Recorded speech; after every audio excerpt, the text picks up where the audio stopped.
प्रशासन मंत्री ने अपना बयान जारी किया तो मध्य प्रदेश की राजनीति भी गर्म हो उठी है।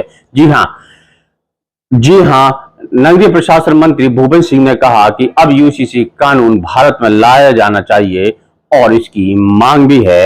और भारतीय जनता पार्टी पर जिस तरह जनता ने भरोसा किया है तो मोदी सरकार इस संबंध में पहल जरूर करेंगे और इन कट्टरपंथी लोगों के दबाव में भारतीय जनता पार्टी नहीं आएगी और एक बार फिर केंद्र में यूसीसी कानून लागू होने जा रहा है, इस बात के उन्होंने संकेत दिए हैं। वहीं विधायक भी कांग्रेस के सामने आए, उन्होंने कहा कि यह चुनावी प्रोपेगेंडा है और भारतीय जनता पार्टी हार रही है, इसीलिए इस तरह की घोषणाओं को वादा कर जनता को अपनी ओर शामिल करने का प्रयास कर रही है। हमारे देश में सामान्य नागरिक संहिता को लेकर सरकार के द्वारा लोगों के सुझाव भी आमंत्रित किए गए हैं। अनेक राज्यों ने सामान्य नागरिक संहिता को लेकर निर्णय भी लिए हैं और देश का हर नागरिक ये चाहता है कि देश में सामान्य नागरिक संहिता हो, चाहे आरिफ मसूद हो, चाहे अजहर मसूद हो। कांग्रेस कितना भी विरोध करे, पर देश का हर नागरिक चाहता है कि देश के हित में सामान्य नागरिक संहिता हो। और जो लोग धमकी देने का काम कर रहे हैं, आरिफ मसूद जैसे लोग, उनको मैं कहना चाहता हूं कि इसी तरह की बातें कुछ लोग कश्मीर से धारा 370 हटने के बारे में भी कहते थे कि सड़कों पर खून बहेगा,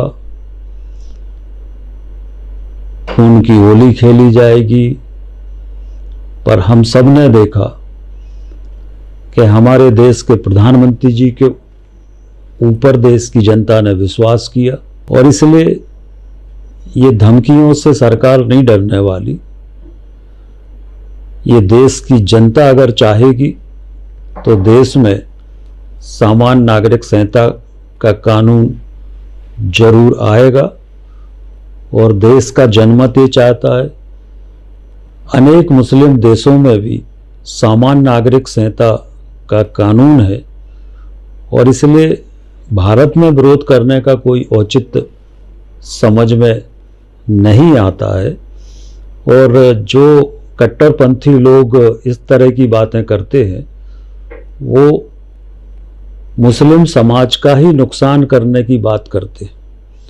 मुस्लिम समाज विकास में आगे ना बढ़ पाए, ये षड्यंत्र ही मुस्लिम कट्टरपंथी करते हैं। सामान्य नागरिक संहिता आएगी तो मुस्लिम समाज को भी विकास में लाभ मिलेगा, वो भी विकास में आगे बढ़ेंगे। और जो बेरोजगारी जैसी समस्या उस समाज के अंदर है या गरीबी जैसी समस्या उस समाज के अंदर है, सामान्य नागरिक संहिता का कानून आने के बाद मुस्लिम समाज भी विकास के रास्ते पर आगे बढ़ेगा। और इसलिए कट्टरपंथियों के आगे सरकार झुकने वाली नहीं है। कांग्रेस के षड्यंत्र को भारतीय जनता पार्टी की सरकार सफल नहीं होने देगी। नहीं, पुरजोर विरोध करेंगे, पुरजोर विरोध करेंगे। संविधान थोड़ी बर्बाद होने देंगे।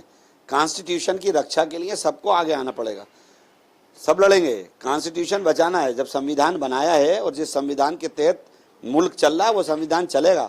भारतीय जनता पार्टी अपना संविधान थोड़ी थोपेगी। जो बाबा साहब भीमराव अंबेडकर ने एक संविधान दिया जिस पर सबने मोहर लगाई, उस संविधान को बर्बाद नहीं होने देंगे। आपको लगता है कि सबको एक होकर एक मंच पर आना चाहिए? बिल्कुल। मैं तो संविधान बचाने वाले लोगों से कहूंगा कि आइए कॉन्स्टिट्यूशन बचाइए।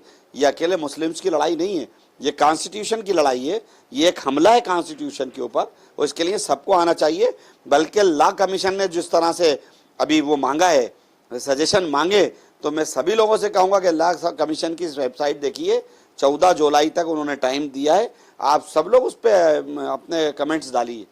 विरोध का तरीका क्या रहेगा कांग्रेस का? भाई कॉन्स्टिट्यूशन बना, विरोध का तरीका तो है ही ना। सरकार लाएगी तो विरोध का तरीका बताएंगे। अभी तो बिल का कहा है, बिल का कहा है इन्होंने, ऐसे थोड़ी ना है। मजबूती से लड़ेंगे।